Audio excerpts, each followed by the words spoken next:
Iran ने बड़े पैमाने पर जवाबी कार्रवाई की शुरुआत कर दी है और उसके हमलों का दायरा Israel, Bahrain, Kuwait, Abu Dhabi सहित पूरे क्षेत्र तक फैल चुका है। अमेरिका के नौसैनिक और हवाई अड्डों को निशाना बनाया जा रहा है और कई स्थानों पर मिसाइल हमलों की खबरें मिल रही हैं। सूत्रों का कहना है कि ईरान ने पहले ही संकेत दे दिया था कि यदि उस पर किसी भी प्रकार की कार्रवाई की गई तो वह जोरदार जवाब देगा। अब स्थिति यह है कि खाड़ी देशों में मौजूद अमेरिकी सैन्य ठिकानों पर लगातार हमले हो रहे हैं। अबू धाबी, कुवैत, कतर और बहरीन में हवाई क्षेत्र बंद कर दिए गए हैं, जबकि नागरिकों को शेल्टरों में जाने के निर्देश जारी कर दिए गए हैं। कतर की राजधानी दोहा से एक लाइव प्रसारण के दौरान ऐसा दृश्य सामने आया जिसने सभी को चौंका दिया। एक महिला एंकर कार्यक्रम कर रही थीं कि अचानक उनके मोबाइल पर इमरजेंसी अलर्ट आया। सायरन बजने लगे और उन्हें तुरंत सुरक्षित स्थान पर जाने की हिदायत दी गई। इस घटना ने स्पष्ट कर दिया कि हालात कितने तनावपूर्ण हो चुके हैं। इजराइल के विभिन्न शहरों में भी भारी हमलों की खबरें हैं। ईरानी मिसाइलों की बड़ी संख्या ने अपने लक्ष्यों को निशाना बनाया। हालांकि कुछ मिसाइलों को रक्षा प्रणाली ने रोक लिया। ईरानी मिसाइलों की बड़ी संख्या ने अपने लक्ष्यों को, लेकिन कई स्थानों पर नुकसान की खबरें सामने आ रही हैं। दूसरी ओर इजरायली विमान भी ईरान के हवाई क्षेत्र में कार्रवाई कर रहे हैं और ईरान के भीतर कुछ इमारतों को नुकसान पहुंचने की जानकारी मिल रही है। एक दिलचस्प और चिंताजनक पहलू यह है कि कई अमेरिकी रक्षा प्रणालियां मिसाइलों को पूरी तरह रोकने में असफल दिखाई दे रही हैं, जिसे अमेरिका के लिए एक बड़ी चुनौती माना जा रहा है।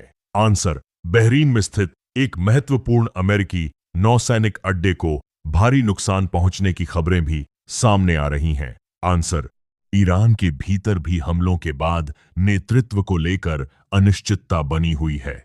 अब तक न तो ईरानी नेतृत्व की ओर से पूरी जानकारी सामने आई है और न ही इजराइल की तरफ से किसी बड़े दावे की आधिकारिक पुष्टि की गई है। हालांकि मीडिया में तरह तरह के दावे किए जा रहे हैं।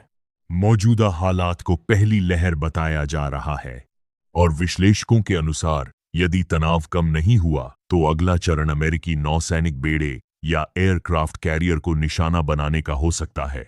अमेरिका के लड़ाकू विमानों की ईरान की ओर बढ़त की खबरें भी मिल रही हैं।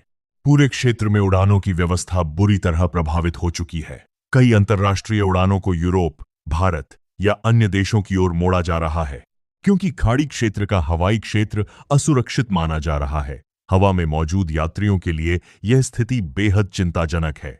खाड़ी देशों ने कथित तौर पर अमेरिका से अपील की है कि तनाव को तुरंत रोका जाए, क्योंकि यदि यह सिलसिला जारी रहा तो पूरे क्षेत्र को अपूरणीय क्षति हो सकती है। हालांकि जमीनी हालात यह संकेत दे रहे हैं कि स्थिति फिलहाल नियंत्रण में आती नजर नहीं आ रही। हालांकि जमीनी हालात ईरान और इजराइल दोनों ने अपने रक्षा तंत्र पूरी तरह सक्रिय कर दिए हैं। कुछ हमलों को रोका गया है और कुछ अपने लक्ष्य तक पहुंच गए हैं। कुल मिलाकर क्षेत्र एक अनिश्चित और खतरनाक दौर में प्रवेश कर चुका है। आने वाले घंटे और दिन इस टकराव की दिशा तय करेंगे। पूरी दुनिया की नजरें अब इसी पर टिकी हैं कि अगला कदम कौन उठाता है और उसके क्या परिणाम सामने आते हैं। अधिक अपडेट्स के लिए हमारे साथ जुड़े रहिए। वीडियो को शेयर कीजिए और अपनी राय कमेंट्स में जरूर दीजिए।